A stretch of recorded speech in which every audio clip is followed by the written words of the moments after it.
तो हेलो दोस्तों, I hope आप लोग अच्छे होंगे। तो आज हम लोग पढ़ने वाले क्लास 10th का अध्याय 9 प्रकाश का प्रवर्तन तथा अपवर्तन का एक मोस्ट इंपॉर्टेंट टॉपिक है गोली दर्पण का मापन। यह बुक में ये हेडिंग तो नहीं दी हुई, लेकिन इन न्यूमेरिकल और निगमन जो इसमें का अवतल दर्पण का और गोली दर्पण का निगमन होगा, उसमें उस दृष्टि से यह टॉपिक पढ़ना बहुत ज्यादा जरूरी है। जिससे जिस लोगों को नहीं पता कि वस्तु और प्रतिबिंब के बीच की दूरियों किस चीज से प्रदर्शित करते हैं, उन लोगों के लिए यह वीडियो बहुत ज्यादा इंपॉर्टेंट है। तो देखो, इसे 10th वाले और 12th वाले दोनों लोग देख सकते हैं, इसमें कोई डाउट नहीं है। तो चलो, हम लोगों ने इसमें का ये कौन सा दर्पण है, ये है हमारा ये उत्तल दर्पण। ये क्या है हमारा उत्तल दर्पण। हम लोगों ने अवतल दर्पण का पढ़ चुका। यदि आप लोगों ने वह वीडियो नहीं देखा है, आप लोग जाके देखिए, क्योंकि यह न्यूमेरिकल और जो सूत्र निगमन होगा उसकी दृष्टि यह बहुत ज्यादा इंपॉर्टेंट है। तो चलो, अब हम लोग इसको भी समझ लेते हैं, और हम लोगों ने अवतल दर्पण को तो समझ ही चुके हैं। तो चलिए शुरू करते हैं। देखो, ये क्या है हमारा, ये हमारा वस्तु है। ये वस्तु है, कहाँ रखा हुआ है। देखो, आप लोग जानते हैं कि चिन्ह प्रपाठी में आप लोगों ने देखा होगा, या फिर जो वस्तु के बनने की, जो वस्तु के प्रतिबिंब बनने की स्थिति होगी, हम लोग पढ़ाया था उत्तल दर्पण में। उत्तल, उसमें दो ही स्थिति थी, एक अनंत पर थी, एक पी और अनंत के बीच में, मतलब ध्रुव। और ये क्या हमारा, ये हमारा ध्रुव, ध्रुव के बीच में। तो चलो इसे समझते हैं। देखो, जब देखो ये हमारा वस्तु रखा है, वस्तु और ये ध्रुव, देखो सारी दूरियां हमेशा इसी के से मापी जाती हैं। देखो ये है। तो देखो, ये देखो इसमें ये क्या होगा, पहला नंबर ये हमारा वस्तु, वस्तु की जो बीच की, जो ध्रुव से वस्तु की बीच की दूरी है। देखो ये हमारा मान लो वस्तु है, ये यहाँ बीच की दूरी पी है, ये हमारा वस्तु रखा क्या है, ए बी। ठीक है। तो इसकी जो बीच की दूरी है उसे हम लोग किससे प्रदर्शित करते हैं, इसे यू से। वस्तु जो होती है उसे हम लोग यू से प्रदर्शित करते हैं। देखो, और हम आपको क्या बताते हैं कि जो पी से इधर की ओर हो वो हमेशा माइनस में होता है। तो हमारे यहाँ वस्तु क्या होगा, माइनस में होगा। ठीक है, ये हो गया। अब देखो, अब क्या हुआ, अब देखो ये इस साइड है, तो प्रतिबिंब कहाँ बन रहा है। देखो प्रतिबिंब ये यहाँ से जा रहा है सीधा सीधा डॉट डॉट, अब ये इधर जा रहा।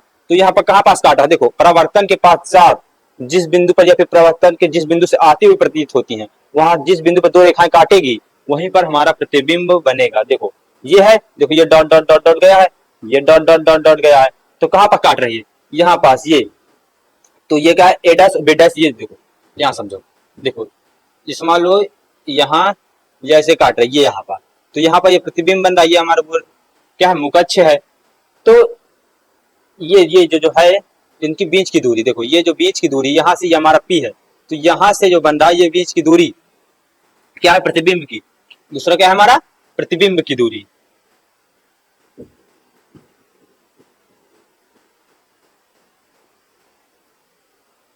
प्रतिबिंब की जो, मतलब प्रतिबिंब जहां बन रहा है और ध्रुव से बीच की जो दूरी है, हम लोग इसे किस चीज से प्रदर्शित करते हैं, जो प्रतिबिंब होता है बी से। देखो हम यहाँ माइनस क्यों नहीं लगाए हैं, क्योंकि ये दाहिनी ओर है, किससे, दर्पण के दाहिनी ओर है, इसलिए दाहिनी ओर ये हमेशा एरिया प्लस होता है दर्पण में, और बाईं ओर का माइनस होता है।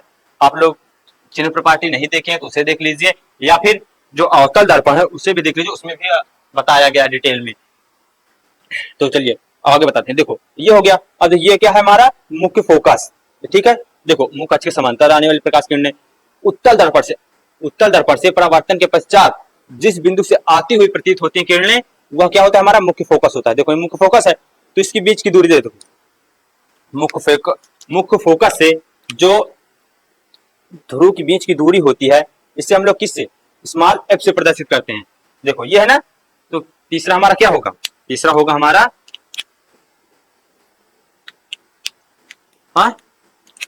किसके, फोकस दूरी। हम लोग इसे क्या लिखेंगे, फोकस दूरी।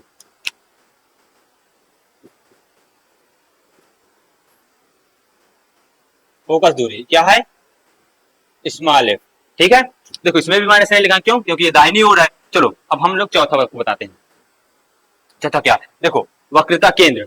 वक्रता केंद्र, देखो ये वक्रता केंद्र की ओर सीधा जा रही है, टकराने के बाद वापस उसी माध्यम में वापस लौट जा रही है, लेकिन ये ऐसा लग रहा है जो प्रकाश किरणें लौट रही है ये वक्रता केंद्र से आ रही है।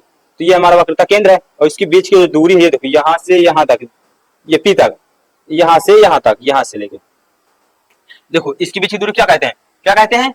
यदि आप लोग ये अभी नहीं जानते हैं क्या कहते हैं क्या नहीं कहते हैं, इसे हम लोग डिटेल में बताए हुए हैं। जब इसकी स्थिति होती है चिन्ह प्रपाटी में भी बताया गया है ये सब।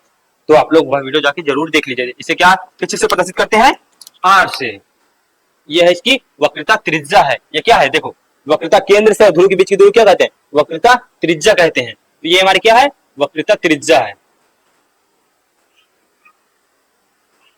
त्रिज्या है, ये हमारी वक्रता त्रिज्या है। ठीक है, देखो इसे हम लोग आर से प्रदर्शित करते हैं। तो ये हमारा क्या हुआ?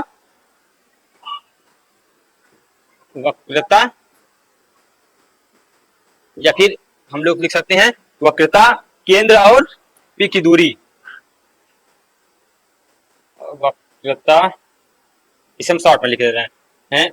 देखो हम लिख रहे हैं वक्रता त्रिज्या। वक्रता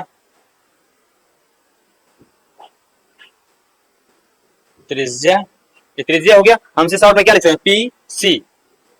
पी सी लिख सकते हैं इसे शॉर्ट में। देखो हम इसे शॉर्ट में पी सी लिख सकते हैं कि नहीं? ये देखो, ये पी है, ये सी है, इसके बीच की दूरी क्या होगी? आर होगी। लेकिन ये प्लस में होगी, क्यों? क्योंकि ये दाहिनी ओर है दर्पण के। यदि इस साइड होता, जैसे देखो अवतल में इस साइड था, इसलिए उसमें माइनस लग रहा था, लेकिन इसमें दाईं ओर है तो इसमें इसलिए प्लस लग रहा है। तो आई होप यह वीडियो आपको पसंद आएगी। यदि इसमें भी कोई दिक्कत है आप लोग कमेंट करिए, हम अगली वीडियो में से और बेहतर तरीके से बताने की कोशिश करेंगे। तो इसके बाद टॉपिक है अवतल दर्पण उत्तल दर्पण का सूत्र निबंध। वह वीडियो बहुत ज्यादा इंपॉर्टेंट। तो हम लोग अब मिलते हैं अगली वीडियो में।